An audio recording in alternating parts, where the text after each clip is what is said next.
Alors, je vais vous faire écouter un passage. Vous savez, la chaîne Thinkerview qui interroge longtemps les interlocuteurs. Donc, c'est une longue interview dont vous aurez le lien si vous voulez la suivre dans son entier. Mais là, vous avez un passage très important du prêtre jésuite Gaël Giraud. Donc, c'est un économiste, prêtre jésuite, euh, un télo. J'ai pas de sympathie en particulier pour lui. J'ai écouté ce qu'il dit. J'ai pas lu ses livres, mais je vois un peu son état d'esprit. Et j'ai pas de grande sympathie en gros pour les jésuites déjà. Et pour moi, les jésuites, c'est des gens qui sont très infiltrés dans la société. Ce sont des intellos, des gens qui ont pas tellement en fait de lien avec la spiritualité à proprement dit. Je pense qu'ils sont dans l'Église pour d'autres raisons que la quête spirituelle. Mais là, il n'est pas mon propos. Là, c'est surtout euh, ce qui révèle, est intéressant par rapport donc à Macron et son lien avec David de Rothschild, un banquier donc, et que tout le monde connaît. Et ce qu'il balance, c'est quand même du lourd. Je vous propose de l'écouter. Alors il y a un petit passage où vous avez la présentation de ce prêtre, c'est pas n'importe qui, hein, il y a des références ce qui peut asseoir son propos, étant donné il sort pas de n'importe où et c'est un type très informé évidemment. Je parle de Gaël Giraud. Donc vous allez écouter un peu ce qu'il dit et je pense qu'il a sur ce sujet-là, je pense qu'il est dans la vérité.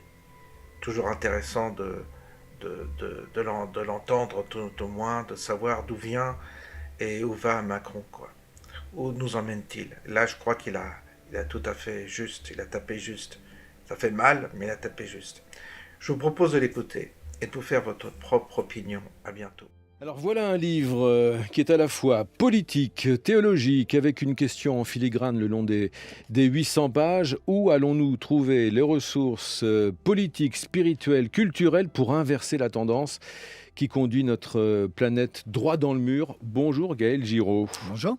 Alors vous avez aussi beaucoup de cartes de visite dans votre portefeuille, je ne vais pas toutes les donner. Enfin, vous êtes économiste, engagé à gauche, écologiste, directeur de recherche au CNRS, ancien chef économiste de l'AFD, l'Agence française de développement. Vous êtes aussi un prêtre jésuite. Avec vous, la religion et l'économie font bon ménage, on va le voir. Et vous signez donc ce livre, Composer un monde en commun, une théologie politique de l'Anthropocène. C'est paru aux éditions du Seuil. Par rapport à ça, je rebondis un tout petit peu. Et même beaucoup, si tu veux. Même beaucoup. Enfin, de fait, je crois vraiment que l'arrivée de Macron, Attention, le verre d'eau par terre. L'arrivée d'Emmanuel Macron à Rothschild a été un enjeu décisif pour lui, au sens où il a été pris, si je comprends bien, sous la coupe de David de Rothschild, Oui, absolument. l'ancien PDG de cette grande banque, et qui en 1981 a perdu sa banque à cause de la nationalisation de Rothschild. Ouais.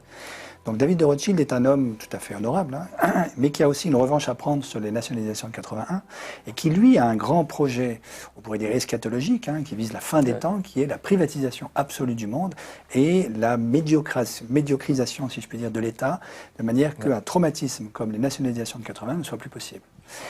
Attends, c'est une extrapolation, c'est écrit, c'est quelque chose. C'est ton point de vue, c'est quoi? C'est mon point de vue sur l'information qui circule à Paris.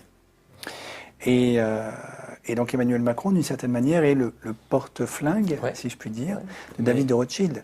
Donc il est un petit peu comme les enfants soldats au Congo, c'est-à-dire les enfants qui sont capables de tout. On ne peut pas faire ce parallèle. Non, écoute, les enfants soldats au Congo sont les enfants à qui la première chose qu'on leur demande, c'est d'aller tuer leurs parents pour être sûr qu'ils ont brûlé tous leurs vaisseaux et qu'ils sont prêts à tout.